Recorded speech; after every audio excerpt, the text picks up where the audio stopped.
ஆயுர்வேதம் ஒரு பொக்கிஷம், நம் ஆயுள் நீட்டக்கும் அற்புதம்.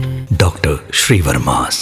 நாங்கள் டெல்லிக்கு போன விஷயம் வந்து நமது தமிழகத்தில் 6-7ஆம் நூற்றாண்டில் ஆண்ட பெரும்புடு முத்திரை மன்னன் அவருடைய தபால் தலை வெளியிட வேண்டும் என்று பல்வேறு கோரிக்கைகள் இருந்தது. அந்த கோரிக்கையின் அடிப்படையில் பாரத பிரதமர் நரேந்திர மோடி அவர்கள் தபால் தலை வெளியிட உத்தரவிட்டு மேதகு இந்தியா குடியரசு துணைத் தலைவர் மதிப்புக்குரிய CP ராதாகிருஷ்ணன் அவருடைய இல்லத்திலே வைத்து இந்த தபால் தலை வெளியிட்டு நடந்தது.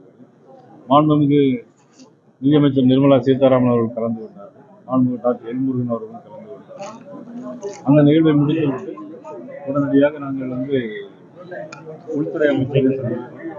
அதே நேரத்தில் ஒர்க்கிங் பிரசிடென்டாக அகில இந்திய ஒர்க்கிங் பிரசிடென்டாக பொறுப்பேற்றிருக்கிற நமது நபீன் அவர்களையும் எங்கள் அகில இந்திய தலைவர் அவர்களையும் சந்தித்து ஒரு மரியாதை சந்தித்து விட்டு வந்தோம். டெல்லிக்கு போன விஷயம் அவ்வளவுதான். சார்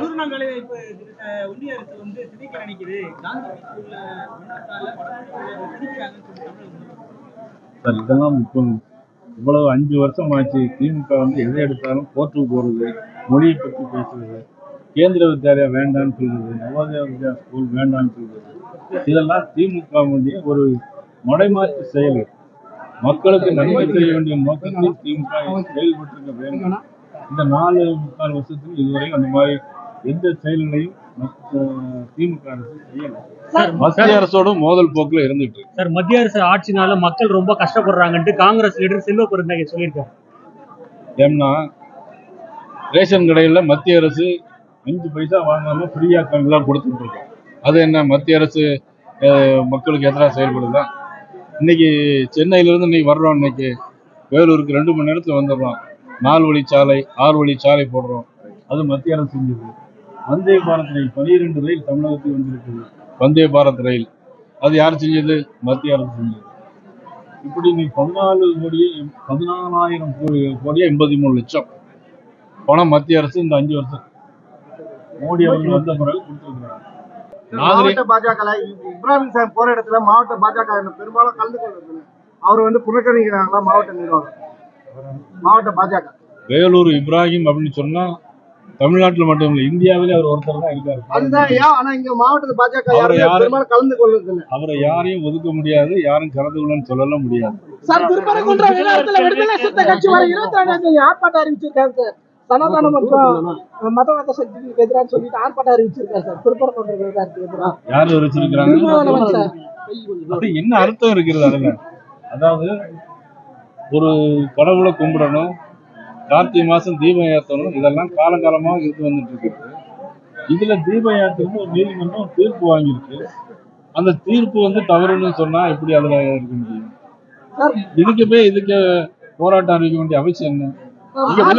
அவர் போராட்டம் எதுக்கு அறிவிக்கணும்? வேங்கவே இல்லை, கண்டுபிடிக்கல, நீ கூட்டணியில் இருக்க, அதுக்கு போராட்டம் அறிவிச்சிருக்கணும். இன்னும் வேற இடத்துல தாழ்த்தப்பட்ட மக்கள் அல்ல இன்னும் நிறைய கஷ்டத்துல இருக்காங்க, அதுக்கு நீங்க போராட்டம் அறிவிக்கணும்.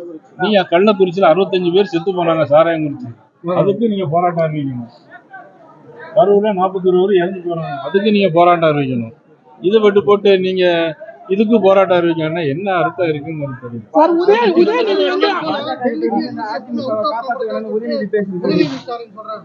உண்மைதான். என்னன்னைக்கு உதயநிதி ஸ்டாலின் கண்ட்ரோல்ல இன்னைக்கு காவல்துறை இல்லை, அது அவுட் ஆஃப் கண்ட்ரோல் போயிடுச்சு. காவல்துறை அவுட் ஆஃப் கண்ட்ரோல்ல போயிடுச்சு. உதயநிதி ஸ்டாலின் அவர்களுக்கும் போயிடுச்சு. மதிப்புக்குரிய எங்களது நான் பெரிதும் மதிக்கின்ற நமது அண்ணன் முதலமைச்சர் ஸ்டாலின் அவருடைய அதுவும் காவல்துறை அவுட் ஆஃப் கண்ட்ரோல் சார். அதே மாதிரி சோழிங்கர்ல வந்து ஏற்கனவே உங்ககிட்ட கேட்டேன் சார். திருத்தணியில உண்டி வச்சு தனியா வசூல் பண்றாங்க இந்திய அறநிலையத்துறை. அது வந்து முறையா பண்றது இல்ல, சீல் வச்சு பண்றது இல்லன்னு சொல்லிட்டு ஒரு தோமா உண்டின்னு ஒண்ணு வச்சு அறநிலையத்துறை அதிகாரி வந்து செயல்படுறதா பாஜக நம்ம குற்றச்சாட்டு இருக்காங்க. நீங்க எப்படி பாக்குறீங்க சார்? அதை நிச்சயமா உண்டியில் வச்சு பண்ணும்போது எல்லாமே கணக்குல வரணும். கணக்குல வராம எந்த இது செஞ்சாலும் தவறான